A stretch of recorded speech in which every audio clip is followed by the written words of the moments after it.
અમદાવાદમાં વસ્ત્રાપુરના સ્વામિનારાયણના પૂજારી સામે માર મારવાની ફરિયાદ નોંધાઈ। એક મહિલાએ મંદિરના પૂજારી સહિત 7 લોકો સામે ગેરવર્તણૂક અને માર માર્યાની ફરિયાદ દાખલ કરી। આ ઘટનામાં મહિલાને ઈજા થતાં તેને સારવાર માટે હોસ્પિટલ ખસેડવામાં આવી।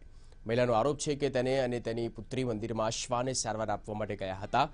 તે સમયે મંદિરના સભ્યો અને અન્ય લોકોએ તેમને બહાર જવાનું કહીને તેમની સાથે ગેરવર્તણૂક કરી હતી। મહિલાએ આનાકાની કરતા મંદિરના પૂજારી સહિત મંદિરના સભ્યોએ તેને અને તેની પુત્રીને માર માર્યો હતો।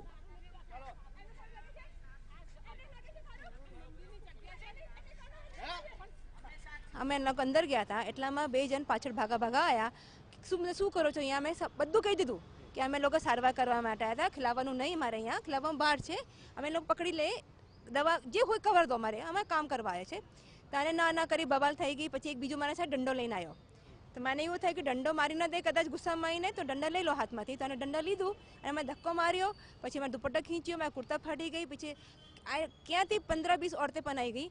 આ લોકો કીધું કે આમાં હાથમાં મોબાઈલ લઈ લો, પછી મારામારી થઈ ગઈ। પછી આ કર્યું, પછી આ લોકો મને કીધું પોલીસ બોલાવી લો, તમે જે હોય કરી લો। કે નહીં, તમારી ચોરીનો ઇલ્ઝામ લગાય તમારા ઉપર, તમે અહીંયા બેસો।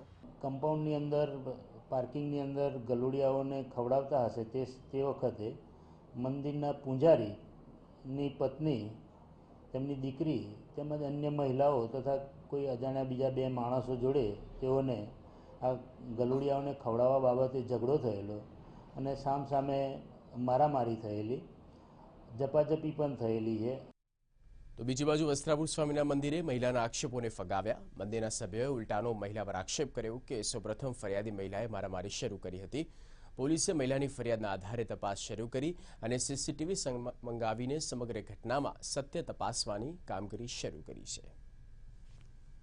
પોલીસને બોલાવ્યા છે, અમે બોલાવીએ પહેલાં એમણે પોલીસને બોલાવ્યા અને પોલીસે આવીને પછી આગળ કાર્યવાહી કરી। એટલે હકીકતમાં આખી જે ઘટના છે, જે એમણે જે વર્ણન કર્યું છે, તદ્દન ઉપજાઈ કાઢેલી છે અને અહીંયા એમનો હવે આજુબાજુમાં પણ ઘણા બધાની એ લોકો માટે ઘણી બધી ફરિયાદો છે, પણ હવે આપણા ધાર્મિક સંસ્થા છે એટલે આપણે એમાં કંઈ બહુ પડતા નથી।